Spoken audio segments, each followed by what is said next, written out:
असं म्हटलं जातं की शिवशंकर आणि माता पार्वती यांचा विवाह या ठिकाणी झाला होता. तर नमस्कार मंडळी, आज सहज आमच्या घरच्यांचा प्लॅन झाला आज कुठेतरी बाहेर फिरायला जायचे. ते कुठं तर एका पवित्र ठिकाणी.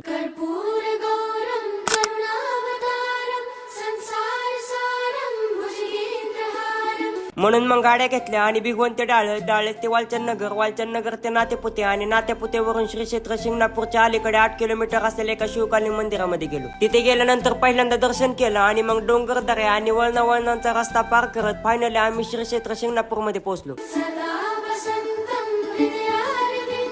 तिथे पोहोचल्यानंतर या भैयाकडून प्रसाद घेतला, या आजींकडून बेल घेतला आणि मग दर्शनाच्या लाईनला लागलो. बराच वेळ थांबल्यानंतर जशी आमची बारी आली तसं लगेच दर्शन घेऊन फॅमिली सोबत थोडे फोटो काढले आणि परत तिथून थोडंच खाली असणाऱ्या एका मंदिरामध्ये गेलो, ज्यामध्ये शिवशंकर आणि माता पार्वती यांचा विवाह झाला होता असं म्हटलं जातं. त्याचंही दर्शन करून परत तिथं असणाऱ्या पुरातन काळातील 5 पांडवांचं मंदिर आणि मुंगी घाट पाहत पुन्हा माघारी